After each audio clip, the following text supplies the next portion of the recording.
Welcome to the One Step Wealthier podcast, where I help you to get a little bit better every day and to achieve your financial goals. Follow along with me, and every week we will talk about all things personal development and personal finance. Together, we can get one step wealthier. Good morning and welcome to yet another One Step Wealthier episode. And today I wanted to talk to you about what recent market swings taught me about staying balanced. And I wanted to talk about a concept of negative correlation between assets and why they matter in our long-term portfolios. It sounds a bit complicated, but it is really not. So let's go ahead. So what are these negatively correlated assets? Those are the assets that tend to move in opposite directions.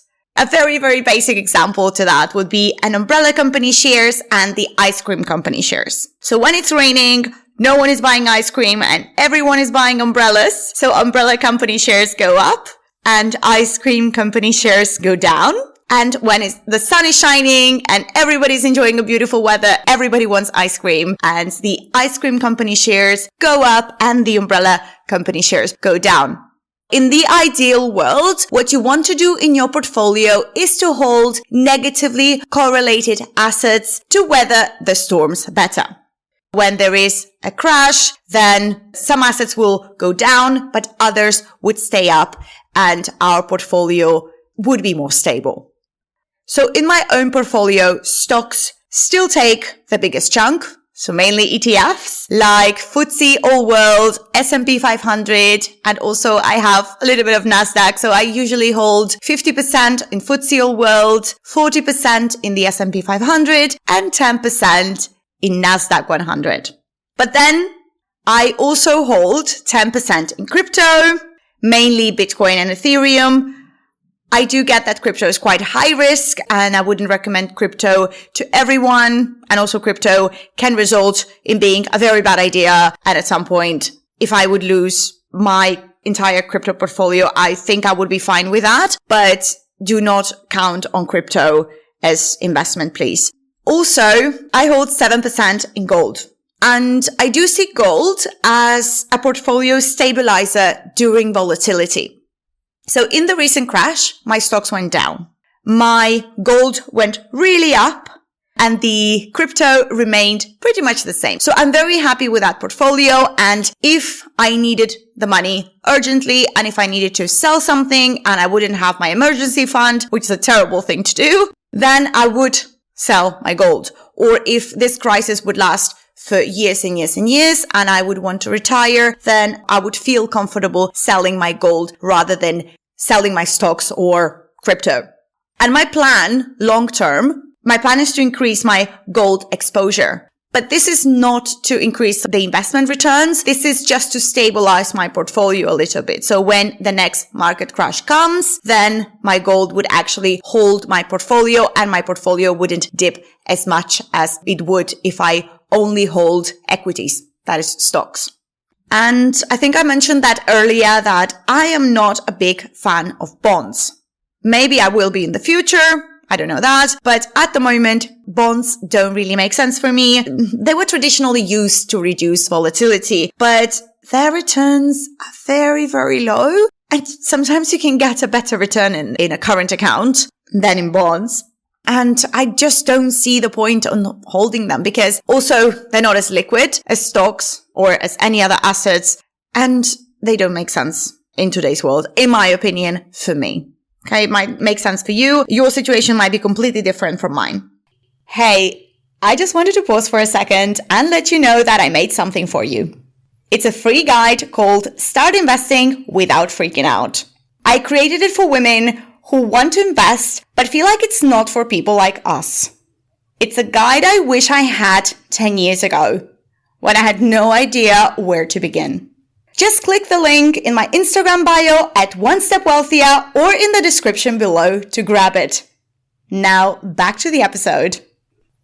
And I do prefer to use gold or cash as a defensive layer in the situation rather than using government bonds. So bonds are debt, basically, that you would purchase from a company or the government. So you are effectively lending money to a company, corporate bonds, or for the government. So government bonds or gilts. Okay. So when you're lending the money to a company or to a government, then there is an expectation that the government or the company will return that. So they're very safe assets because the governments have never defaulted on them, but then their returns aren't great. And also the money is not returned right away. It has a maturity date. So it might be returned in 4 years' time. And the return is really not that great unless you purchase the bond on a very low price in comparison to the actual price.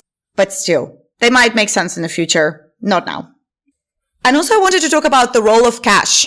So we all have to have our emergency fund. I'm not great with that. I have to confess, I'm not very great with emergency funds and I have to work on that.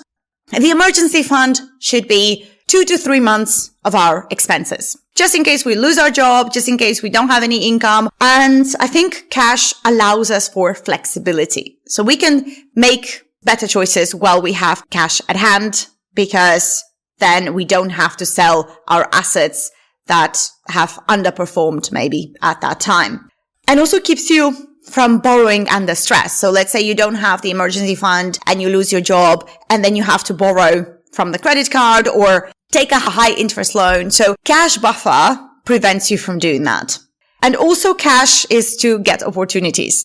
I would never encourage you to time the market ever. So I think time in the market is actually much better than timing the market. So I would never encourage you to time the market. However, if you have some cash to put in the market when the market is low, then you would get better returns.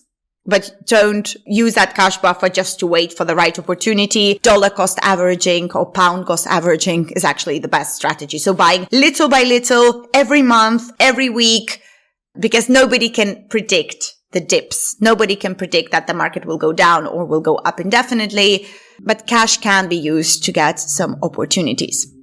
So because I was very well diversified during that dip, that diversified setup gave me peace of mind.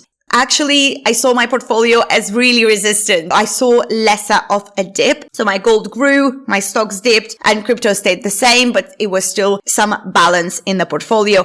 Even if you've been investing for years, during the market crashes, sometimes you read the news way too much or you hear things from people, and it is very hard to keep the emotions out of the market. But if you're well diversified, you stay calmer. So your emotions are staying calm, seeing that your portfolio hasn't dipped as much.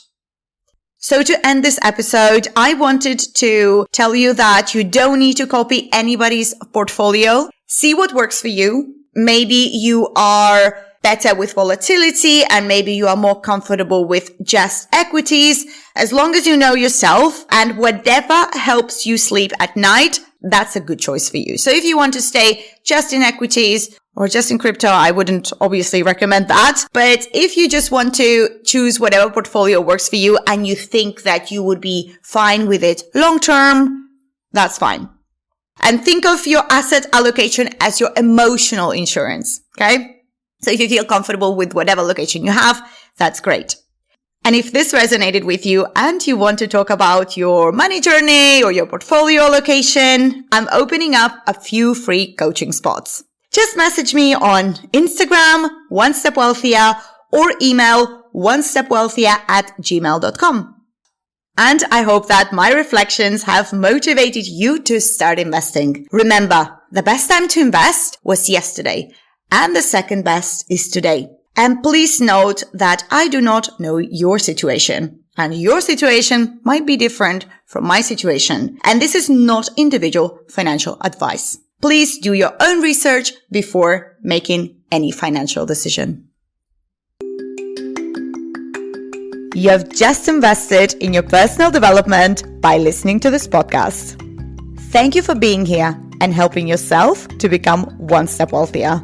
Don't forget to subscribe to access new content every week and to better yourself. Stay wealthy, and I hope that you have a wonderful day.